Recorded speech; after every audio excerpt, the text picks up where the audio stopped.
Yeah, Amazing, I amazing work. yeah, they've done such a great job. And one thing you could all do to help us is to follow us on Instagram, Twitter, and Facebook, and click around on the website, because the more clicks we get, the better. And when you see some of our posts, we have the Triad Tuesdays that come out every Tuesday on Instagram. With Michelle Barrick, we will be launching Fueling Fridays, and Maddie and Teresa will be helping with that with oversight from Michelle. We have a whole sport nutritionist group that Michelle and I have pulled together that'll be meeting to help develop and expand a lot of nutrition content and to add to the Fuel for Function. So if you could just like us, and anytime you see a post on Instagram or Twitter or Facebook, like us, that would be extremely helpful to getting our reach expanded and extended out there. So thanks to Maddie and Teresa and Kimmy, who's not on the call, another student, and Nicole and Kristen have been relentlessly committed to this as well. So I appreciate all the help to get this going. I hope you all like it. Let's all give them a round of applause. This is so amazing. Thank you so much for all your hard work and for everything that you've done. It's such a wonderful resource for our patients, for our colleagues, and it's continuing to expand. So exciting to be able to disseminate this information. That is fantastic. It's my pleasure. Moving on, Kristen was going to take us through some of the Triad-related virtual presentations presented at this year's ACSM meeting and research. Kristen. Yes. So attached to the email I sent with the link to the Zoom meeting, you should have had a list of all the Triad-related content. This is all of the abstracts so far that were related to the Triad in some way. It's not comprehensive, so I may have missed some, but it's a nice long list. And I also included the link to all those abstracts at the top, which are all published within the supplemental booklet. I did just get an email prior to this meeting that the ACSM virtual content was being announced, and I know that there are some presentations that are also very relevant. So I will most likely be going through those lists as well, and we'll send an additional email if you aren't sick of emails from me yet, with presentations and other material that's part of the virtual experience of ACSM that might be of interest as well. Wonderful. Then you were going to touch on the membership updates, Kristen, and the donation options that we've added. Hey, Aurelia, before we do that, and this is a perfect segue into membership, but you know, as I looked at the list of the abstracts that were shared with us and the names, I recognized an awful lot of names, in column C, who are authors and presenters. But I was also struck by the number of names I didn't know. And I think, one of the ways to really kind of drive that community that studies the female and male athlete triad, I wonder if we could, because you can often find people's email addresses on the ACSM website, we could send a letter of invitation or an email of invitation to all of the presenters who may not currently be associated or affiliated with the female athlete triad, and invite them to participate. Excellent idea. Yeah, great idea, Liz. And if any of you work with students, we've lowered the student membership rate to only $15. So we hope that that'll encourage more students to get involved. And later on, you'll hear about our student scholarship. And so we do support students within the coalition by way of the scholarship and other activities. So you could spread the word too if you work with any students about the coalition. So if you do go to the website, if you're interested in renewing, at the very top, there's a become a member, a join donate link for become a member. And then you can join as a student membership for $15 per year. And currently we have the professional membership for $55 a year.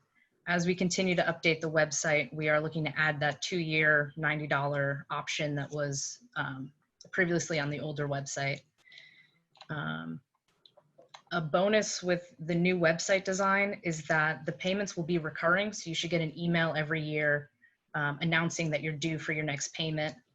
And I believe you can log into your account within the website and look at your, whether you're up to date with your membership dues or if you're ready to renew soon. So those are all great advantages that have been included with our website redesign. You can also make a donation separate from becoming a member. It's also part of that join donate link. And you can make a donation of any denomination. I will say for the membership dues, I know some people were concerned about PayPal and how it was processed. You can pay by credit card, which is not part of PayPal. You can go through PayPal, and you can also contact us and send a check if you do not feel comfortable using the PayPal options or the website. Great, thank you. Moving on the agenda, we have a few brief Triad updates. First will be Mary Jane, if you can update us on the Nutrition and Physical Activity, ACSM, and National Osteoporosis Foundation joint position stand. Sure. So I am chairing the update to that position stand with Kate Ackerman, and there are some great people on that committee. We have Sue Bloomfield, Vanessa Yingling, Jerry Nieves, Catherine Gordon, Heidi Skolnick, Craig, oh geez, Craig, what's his last name? Drawing a blank. Are you talking about Craig Sale, Mary Jane? Thank you, Craig Sales, and yeah, I couldn't grab that. Craig Sales and Deb Bembin, and we had a lot of delays initially, but the first draft or the components of the paper are due to us as the co-chairs at the end of August. So from there, I hope that we should have something off to reviewers within another 6 to 12 months after we start reviewing the material that gets sent in. So it is moving forward, and we are getting somewhere. We had turnover at NOF with their CEO, so we had a lot of sort of stumbling blocks to get by, which slowed the process down, but it's well on its way. Wonderful, thank you. Thanks for the update. The next one is the Male Athlete Triad Coalition consensus statement. So it's from our organization, Female and Male Athlete Triad Coalition. We did talk about it last year as well. So we have, it's a 2-part version. It's very comprehensive. The first part is the definition of the male athlete triad and the scientific background and basis for the male athlete triad and parallels with the female athlete triad. Part 2 is on diagnosis, treatment, and return to play. So we're very excited about this. We're getting ready for the submission. I see that Mike Fredrickson had came on the call a little bit late. Mike, can you just tell us a little bit about, do a brief introduction and anything else you want to add to the statement? Oh, no, you did a great job. I mean, it's just, I'm glad I was able to join in. I just want to thank everybody who's contributed to the paper, because it's really been a group effort. And it's taken a lot of work to consolidate all the information and put it in the right form. But it's ready now to, we decided there was so much information, we needed to break it up into 2 separate papers. And the goal now is to publish this simultaneously in several journals. So we're reaching out now to editors-in-chief and seeing what the feedback is.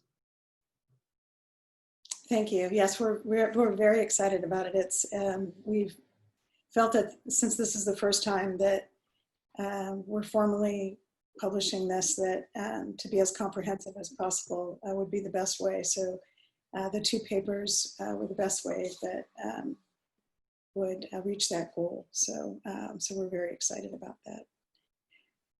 Okay, moving on. We have always had a scholarship, a student scholarship. It was in honor of Dr. Barbara Drinkwater, and now it is in memory of Dr. Barbara Drinkwater, who everyone that is a part of this call today knows. I will have Nancy do a little bit more of an introduction, but Barbara, of course, is the first female president of ACSM and is an icon in the field, was the mentor for myself and many of us on this call. And I will give Nancy the honor of talking a little bit about this special award in memory of Dr. Barbara Drinkwater. Nancy. Thanks, Aurelia. Well, I think when I think of Barbara Drinkwater, I think of that saying, we stand on the shoulders of giants. She certainly was a giant in our field and such an amazing leader in so many ways, such a great pioneer in terms of her research on some of the first papers that came out in the 80s, showing that otherwise healthy runners could have the bone density of 60-year-old women, and really kicked off the field as we know it today, the female athlete triad, along with other seminal studies that were done in the 80s. So many of you on this call have had personal interactions with this great leader, scientist, and amazing person. I don't have any words to describe the impact that she's had on so many of us. I just know that she was always somebody that when she spoke, people listened. When she put her mind to something, things happened. And obviously that's why she has such great accolades in her life and her career. And I just can't say enough about her influence on so many of us and on her and on our field. And so many years ago, we wanted to honor that, you know, that legacy, and we created the Barbara Drinkwater Student Research Travel Award. And the purpose of the award is to partially fund a graduate student or fellow who's engaged in presenting triad research to come to the annual ACSM meeting and the Female and Male Athlete Coalition meeting and present their research. And so we were trying to foster up-and-comers, if you will, triad researchers. And we have criteria for the award. We generally announce it in the fall. And we support partial travel to the meeting for someone that has gotten their ACSM abstract accepted. So we have a committee that looks over the applications, and then we notify that student or fellow. We try to give one graduate student award and one fellow award each year, and we help them come to the meeting, and then we highlight the research at the coalition meeting. So obviously this year we didn't get to do that, but we will put out the call next fall. We hope to see everybody, you know, recommend folks to apply for the award. It's a great thing to have on one's CV. And importantly, it's a great way to honor a fabulous scientist and person in Barbara Drinkwater. Thank you, Nancy. Next, we touched on this a little bit. Hutch, you touched on this, and that is the renewal of the National Society of Representatives from for the coalition, so ACSM, AMSSM. So we still have, there's many people on this call that have been representatives from various societies, but it was very exciting in the past that we would have each member who was the representative be present at the meeting, be invited to the meeting to give updates of what, you know, they're doing with their national society. And for some reason, I'm not sure exactly what happened, but over the last number of years, that has not been a big part of the meeting. And we feel that we would definitely want to reinstate that, and also to connect to many of these other national organizations that we've had, and also new ones. So wanted to get an ad hoc committee together to work on this, because we felt that it was so important for our growth, and also financially we felt that it would be helpful, but most importantly for education and a resource for disseminating the information, collaborating and sharing. So when we, I know that my email has been on some of the memos that Kristen has sent, but I'd like to do a follow-up email to this call. And if anyone is interested in the ad hoc committee, if you can let me know, I would love to put that together and reinstate what we've had, but also add some national organizations to this membership, so we can continue to reach out nationally and internationally. Does anyone have any comments on that or ideas? Okay. I'm in favor of it. I think it was generally successful. We would have representatives, present at the coalition meeting, and then they would be charged with taking back what they learned at the meeting to their organizations, reporting out. We got to learn a little bit more about what other groups and fields are thinking, and what their latest advances are. So I think it's a good model to revisit. Wouldn't want to lose what we have here right now, where we have a meeting that we can count on at ACSM, and we have some of the top researchers, clinicians, practitioners, coming and listening and joining in. So I wouldn't want to lose that, but I do think it's a good strategy to revisit, to really look at the organizational membership as well as the individual membership. And this is Liz. Go ahead. I'll speak, in favor of this as well. We know that successful prevention and management of people who are affected by the female and male athlete triad are dependent on incredibly high quality multidisciplinary care.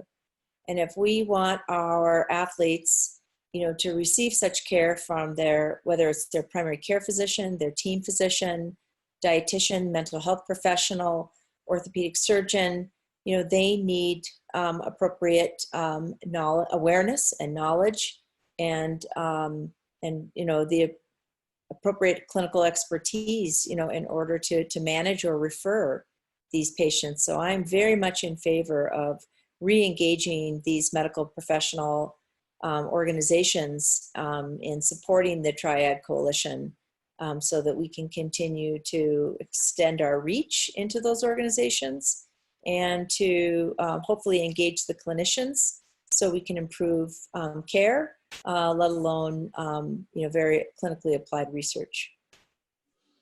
I represent AOSSM, and at our meeting last summer, there was an advocacy session where Maddie Koshin was interviewed by Joe Hannafin and Peter Indelicato, and this is a different issue, but a female issue with a gymnast who was abused by a physician, and I think involving the orthopedist to better understand or make a diagnosis of this syndrome that we have this committee for is very important too. But I think OSSM would be some people that need to be more involved, and perhaps getting on their national stage with a symposium from you all.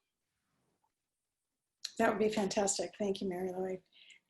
There's a number of you are current representatives. Can you just say what organization, if you can just state what organization you are representing currently? I represent AMSSM.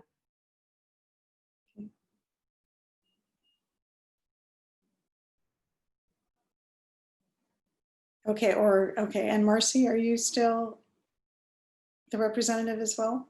No, just Andy is. I can just tell you I'm just rolling off the board of AMSSM, and I know that there's been discussion because we have this list of sort of liaisons, and we don't always involve them. We don't always know what to do with them, and I think they're in the process of trying to kind of reorganize that and make it a more effective program, because Andy can probably speak to this, but it's like, you know, I was the liaison for a while for this group, and there wasn't really a formalized way to communicate back and forth. So hopefully we can improve upon that at our organization level too. That would be great. Does anyone else have any comments about that, or organizations that, Madhu, do you think that the Endocrine Society would be interested in possibly having a representative such as you or other members? Well, it's all about win-wins, and realize that what you've just created with the website is a win-win. So that when you sit back and say AOSSM, ACSM, we'll link you to our website. That's a free benefit to their membership. So it's an extension. And all of those organizations want to represent themselves positively regarding these issues. So you just take advantage of the win-wins.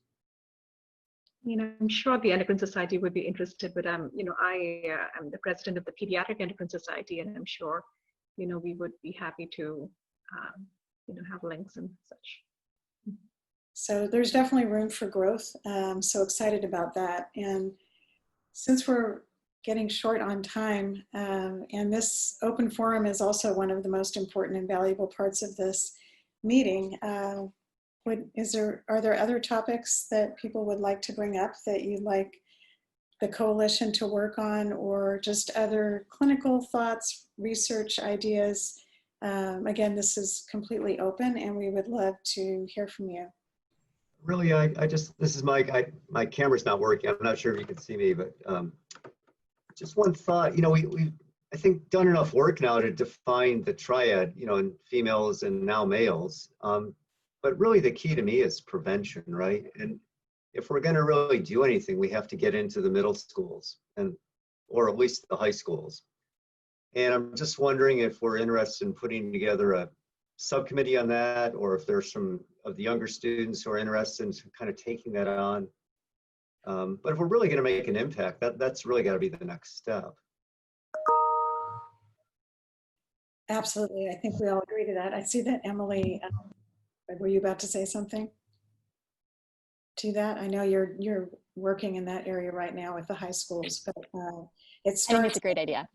starts at the younger ages for sure. And we all know that because many of us are at universities, the research is often at that level, but we all agree that we need to start with prevention treatment with the younger adolescent group.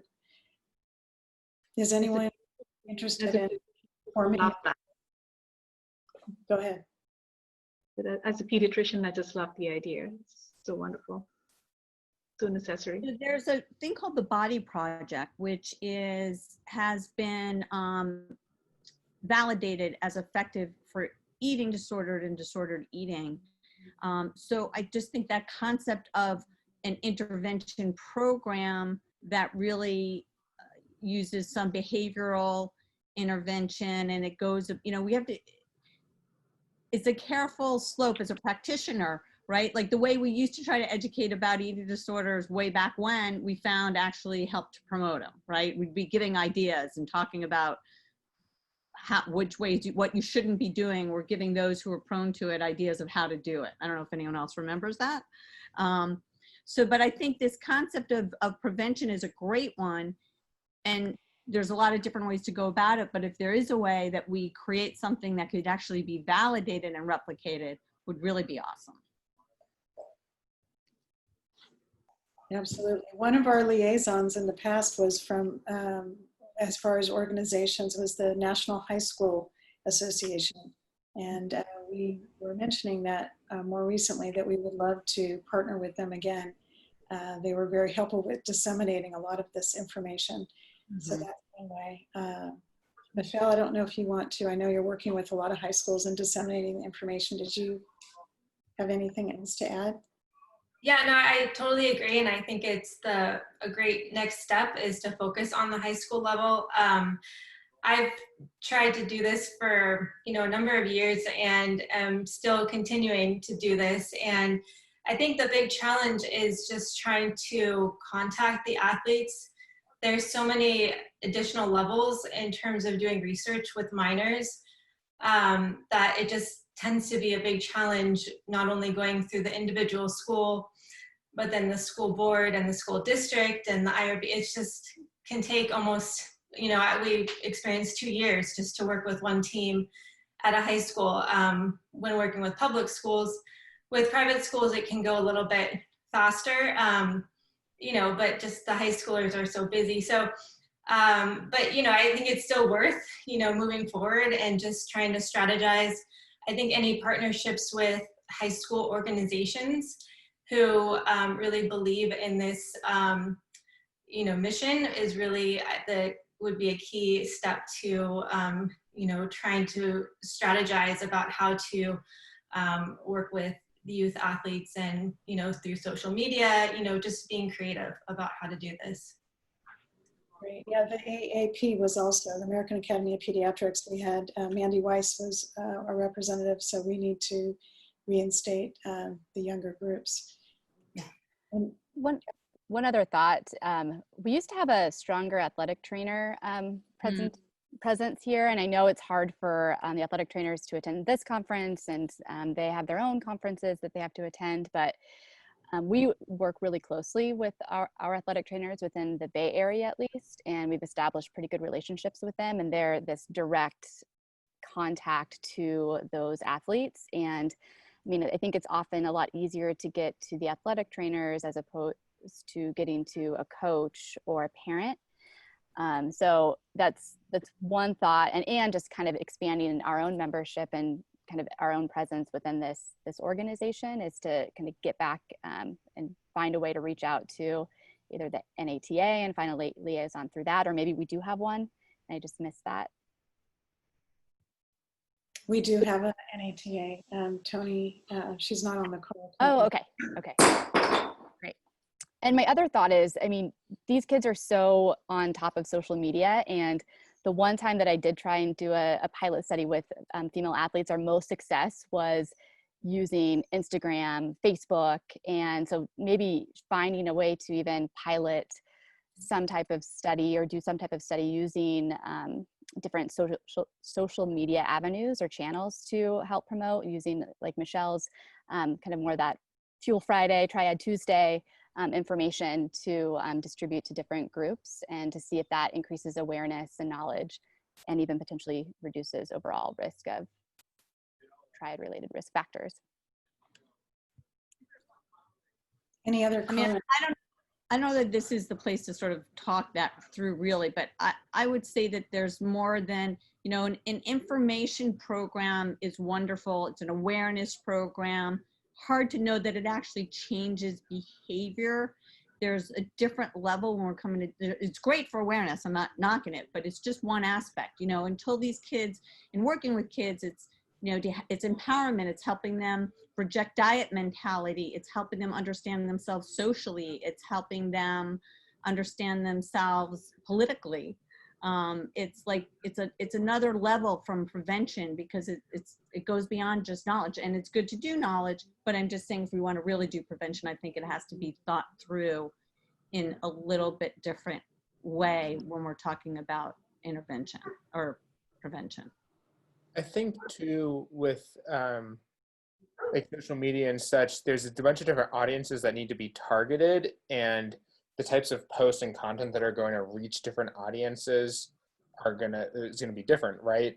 And so if we're talking middle schoolers, part of prevention has to do with their coaches, their parents, the rest of their entourages. And so making sure that the content that's created is tailored to those different audiences, even if that's different accounts. I'm not sure what someone's much more social media savvy than I figure that out. But I think that prevention's a multifaceted approach and doesn't necessarily just go directly to the athlete.